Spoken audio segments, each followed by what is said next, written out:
Hello student, Katiyar education में आपका स्वागत है। आज मैं निर्मला कटियार क्लास 10th का गद्य खंड से पाठ 12 लेखक महावीर प्रसाद द्विवेदी जी द्वारा लिखित निबंध स्त्री शिक्षा के विरोधी कुतर्कों का खंडन पढ़ेंगे। सबसे पहले हम लेखक महावीर प्रसाद जी के बारे में जान लेते हैं। महावीर प्रसाद द्विवेदी का जन्म उत्तर प्रदेश के रायबरेली जिले के दौलतपुर ग्राम में सन 1864 ईस्वी में हुआ था। इनके पिता पंडित राम सहाय दुबे कान्य कुज ब्राह्मण थे। पारिवारिक आर्थिक स्थिति अच्छी न होने के कारण स्कूली शिक्षा पूर्ण कर इन्होंने रेलवे में नौकरी कर ली, लेकिन स्वाभिमानी स्वभाव के धनी द्विवेदी जी ने कुछ समय पश्चात रेलवे से इस्तीफा दे दिया। अपने स्वाभिमानी स्वभाव के कारण रेलवे से इन्होंने अपना त्यागपत्र दे दिया। सन 1903 ईस्वी से 1920 तक सरस्वती पत्रिका के संपादन से जुड़ रहे। सन 1938 में महावीर प्रसाद द्विवेदी का निधन हो गया। महावीर प्रसाद द्विवेदी प्रखर व्यक्तित्व एवं बहुमुखी प्रतिभा के धनी साहित्यकार थे। द्विवेदी जी कवि, समालोचक, निबंधकार, संपादक, भाषा वैज्ञानिक, इतिहासकार, अर्थशास्त्री आदि विविध रूपों में उभरकर सामने आए। आपने 1903 से 1920 तक सरस्वती के संपादन में रहे। हिंदी व्याकरण एवं वर्तनी के नियम स्थिर करके हिंदी गद्य की भाषा का परिष्कार किया। द्विवेदी जी ने अपने समकालीन कवियों एवं लेखकों का साहित्य रचना में मार्गदर्शन किया। इसी कारण आधुनिक हिंदी साहित्य के द्वितीय उत्थान यानी कि सुधार काल के नाम से भी महावीर प्रसाद द्विवेदी जी के नाम पर द्विवेदी युग भी कहा जाता है। इनके प्रयासों से ही खड़ी बोली काव्य की भाषा के रूप में प्रतिष्ठित हुई। हिंदी में द्विवेदी जी ने ब्रज भाषा से हट करके इन्हें खड़ी बोली पे ज़्यादा महत्व दिया था।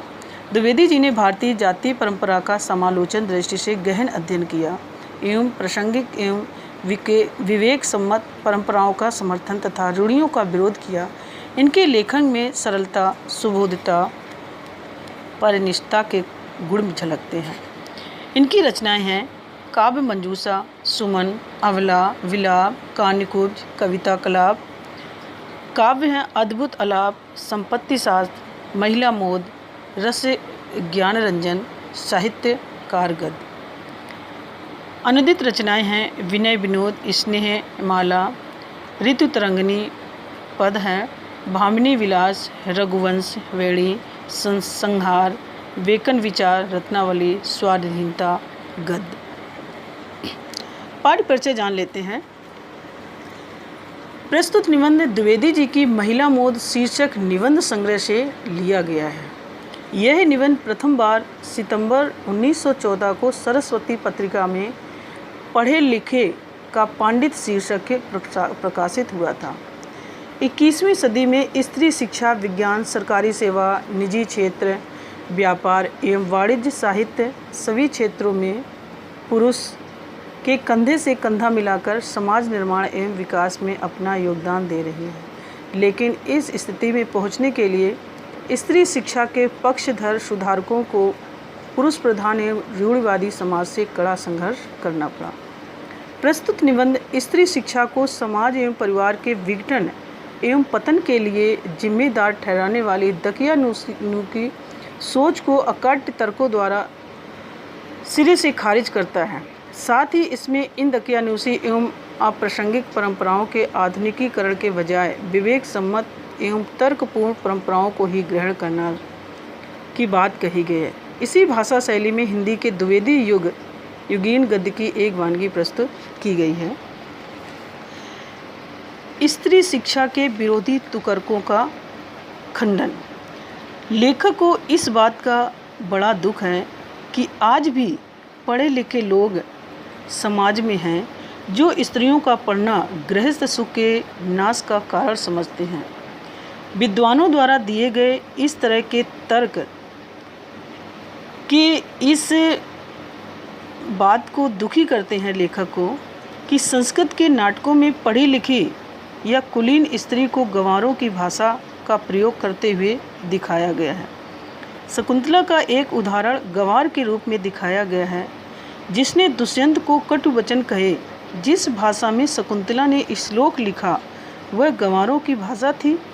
इन सब बातों का खंडन करते हुए लेखक कहते हैं कि क्या कोई सुशिक्षित नारी ही प्राकृत भाषा नहीं बोल सकती?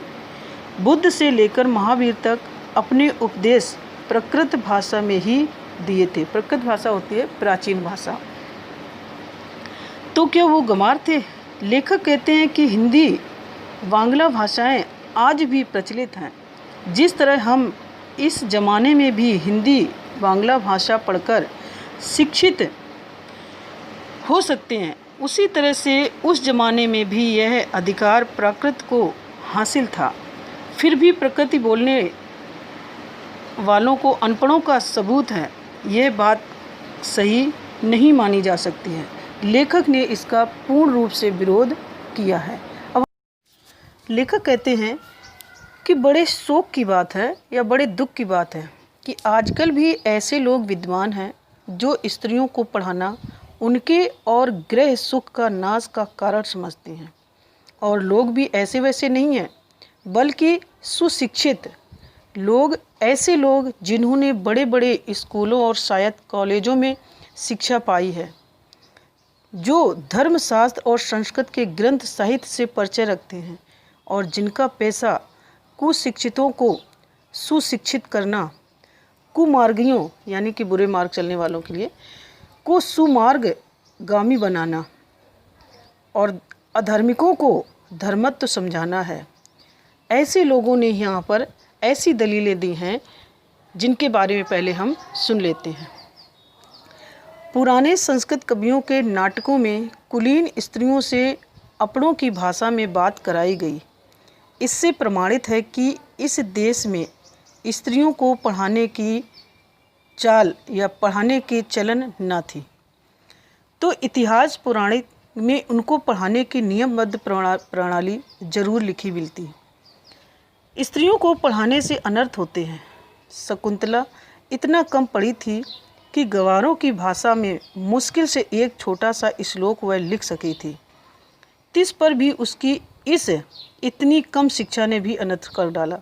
शकुंतला ना जो कटु वाक्य दुष्यंत को कहे वह इस पढ़ाई का ही दुष्परिणाम था।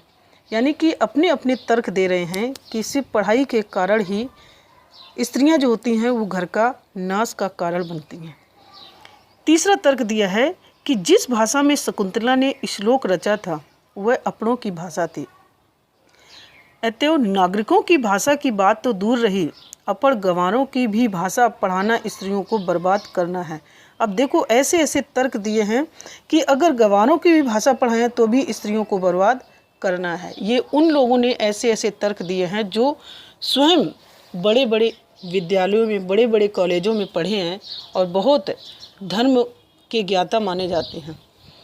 इस तरह की दलीलों का सबसे पहले अधिक प्रभावशाली उत्तर उपेक्षा ही है। तथापि हम दो चार बातें लिख देते हैं।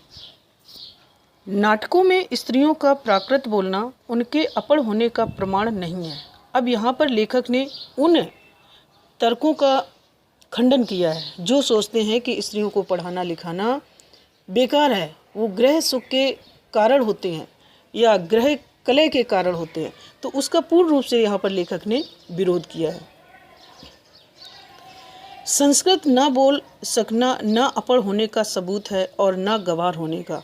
अच्छा था उत्तर रामचरितमानस में ऋषियों की वेदांत वादिनी होती है दर्शन शास्त्र की ज्ञान रखने वाली स्त्रियां। पत्नियां कौन सी भाषा बोलती थी? उनकी संस्कृत क्या कोई गंवारू संस्कृति थी?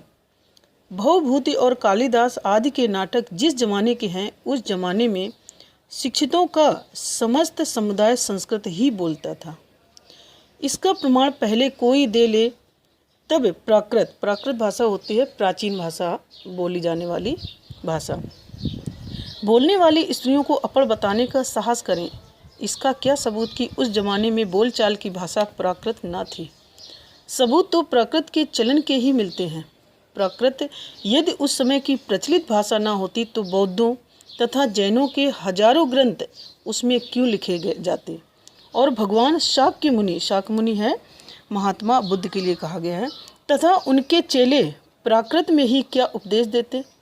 बौद्धों के त्रिपिटक होते हैं बौद्ध धर्म के का एक ग्रंथ होता है कि रचना प्राकृत में किए जाने का एकमात्र कारण यही है कि उस जमाने में प्राकृत ही सर्वसाधारण की भाषा थी। अतएव प्राकृत बोलना और लिखना अपढ़ और अशिक्षित होने का चिन्ह नहीं। जिन पंडितों ने गाथा, सतसती, सेतुबंध, महाकाव्य और कुमारपाल चरित्र आदि ग्रंथ प्राकृत में बनाए हैं, वे यदि अपढ़ और गंवार थे तो हिंदी के प्रसिद्ध से भी प्रसिद्ध अखबार का संपादक इस जमाने में अपढ़ और गंवार कहा जा सकता है, क्योंकि वह अपने ज़माने की प्रचलित भाषा में अखबार लिखता है। हिंदी, बांग्ला और आदि भाषाएं आजकल की प्राकृत भाषा है। सौरसेनी, मागधी, महाराष्ट्री और पाली आदि भाषाएं उस जमाने की थीं। प्राकृत पढ़कर भी उस जमाने में लोग उसी तरह से सभ्य, शिक्षित और पंडित हो सकते थे जिस तरह से ही हिंदी, बांग्ला, मराठी आदि भाषाएं पढ़कर इस जमाने में हम हो सकते हैं। फिर प्राकृत बोलना अपढ़ होने का सबूत है, यह बात कैसे मानी जा सकती है। यहाँ पर पूर्ण तरह से लेखक ने इसका विरोध किया है कि उस समय की भाषा हमारी प्राकृत भाषा प्रचलन में चलती थी, जो भाषा उसी भाषा में बहुत बड़े बौद्ध ग्रंथ की रचना की गई है, तो क्या वो गवारू भाषा थी। जिस समय आचार्यों ने नाट्यशास्त्र संबंधी नियम बनाए थे, उस समय सर्वसाधारण की भाषा संस्कृत न थी।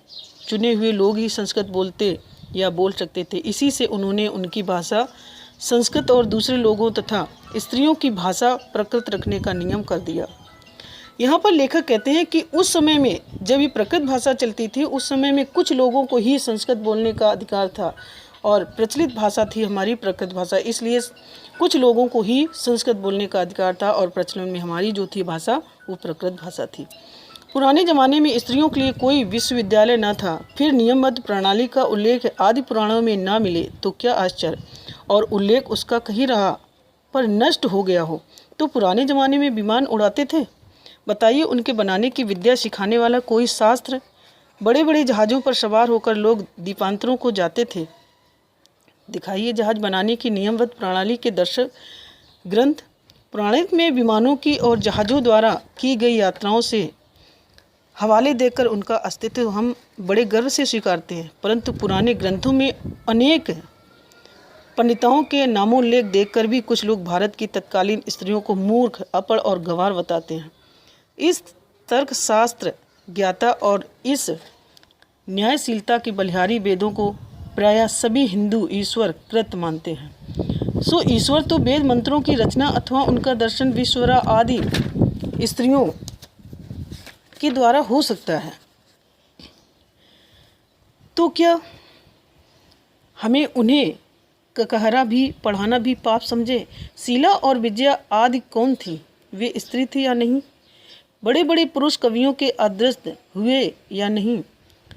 शांडकांधर पद्धति में उनकी कविता के नमूने हैं या नहीं। बौद्ध ग्रंथ त्रिपिटक के अंतर्गत थेरी गाथा में जिन सैकड़ों स्त्रियों की पद रचना उद्धृत है, वे क्या अपढ़ थीं।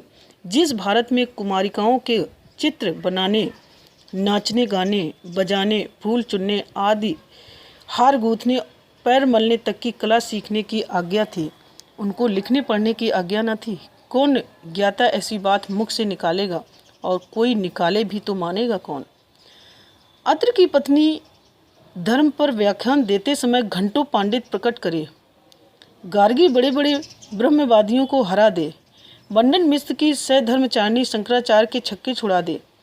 गजब, इससे अधिक भयंकर बात और क्या हो सकेगी। यह सब पापी पढ़ने का अपराध है ना, तो वे पढ़ती ना वे पूजनीय पुरुषों के मुकाबला करती। यह सारा दुराचार स्त्रियों को पढ़ाने की ही कुफला है। समझे, स्त्रियों के लिए पढ़ना कालकूट और पुरुषों के लिए पीयूष का घूट। अब यहाँ पर लेखक कहते हैं कि जब स्त्रियाँ पढ़ लेती हैं तो उनके लिए विष के समान माना जा रहा है, और वहीं पर अगर पुरुष पढ़ लेते हैं तो उनके लिए अमृत के समान माना जा रहा है। ऐसा क्यों? ऐसी ही दलीलें और दृष्टांतों के आधार पर कुछ लोग स्त्रियों को अपढ़ समझकर भारतवर्ष का गौरव बढ़ाना चाहते हैं। मान लीजिए कि पुराने ज़माने में भारत की एक भी स्त्री पढ़ी लिखी ना थी, ना सही। अब यहाँ पर लेखक समझाना चाहते हैं कि उस समय स्त्रियों की पढ़ाई लिखाई की ज़रूरत नहीं थी, तो कोई बात नहीं, नहीं पढ़ी लिखी, लेकिन आज के भारत में, आज के समय में स्त्रियों को पढ़ाना लिखाना बहुत ही आवश्यक है। उस समय ना सही नहीं हुआ, उस समय स्त्रियों को पढ़ाने की ज़रूरत नहीं समझी गई होगी, पर अब तो है, पढ़ाना चाहिए, अब तो उन्हें पढ़ाना चाहिए। हमने सैकड़ों पुराने नियमों और आदेशों और प्रणालियों को तोड़ दिया है या नहीं? तो चलिए स्त्रियों को अपड़ रखने की इस पुरानी चाल को भी तोड़ दें। लेखक यहाँ पर कहता है कि पहले की पुरानी जो प्रथा थी, उन प्रथाओं को तो हमने तोड़ दिया है। अब एक जो प्रथा बची है कि स्त्रियों को पढ़ाने की, तो चलो वो भी प्रथा हम तोड़ देते हैं और स्त्रियों को पढ़ाने की कोशिश करते हैं। हमारी प्रार्थना तो यह है कि स्त्री शिक्षा के विपक्षियों को क्षण भर के लिए भी इस कल्पना को अपने मन में स्थान न देना चाहिए कि पुराने ज़माने में यहाँ की सारी स्त्रियाँ अपड़ थीं अथवा उन्हें पढ़ने की आज्ञा ना थी। जो लोग पुराणों में पढ़ी लिखी स्त्रियों के हवाले मांगते हैं, उन्हें श्रीमद् भागवत 10वें स्कंद में के उत्तरार्ध का 53वां अध्याय पढ़ना चाहिए। उसमें रुक्मिणी हरण की कथा है। रुक्मिणी ने जो एक लंबा चौड़ा पत्र एकांत में लिखकर एक ब्राह्मण के हाथ श्री कृष्ण को भेजा था, वह तो प्राकृत में न था। उसके प्राकृत में होने का उल्लेख भागवत में तो नहीं। उसमें रुक्मिणी ने जो पांडित्य दिखाया वह उसके अपड़ और अल्पज्ञ होने अथवा गंवारपन का सूचक नहीं। पुराने ढंग के पक्के सनातन धर्मावलियों की दृष्टि में तो नाटकों की अपेक्षा भागवत का महत्व बहुत ही अधिक होना चाहिए। इस दिशा में यदि उनमें से कोई यह कहे कि सभी प्राकालीन स्त्रियां अपड़ होती थीं, तो उसकी बात पर विश्वास करने की जरूरत नहीं है। भागवत की बात यदि पुराणकार या कवि की कल्पना मानी जाए, तो नाटकों की बात उससे भी कहीं गई बीती समझी जानी चाहिए। यहाँ पर लेखक ने पूर्ण रूप से उनका विरोध किया है जो स्त्रियों को शिक्षा के लिए उनका गृह का नाश मानते हैं, और लेखक यही कहना चाहते हैं कि स्त्रियों उस समय की ज़रूरत नहीं थी, इस समय की ज़रूरत है, तो इसलिए स्त्रियों को पढ़ाना आवश्यक है। अगला पार्ट हम अगले वीडियो में पढ़ाएंगे। धन्यवाद।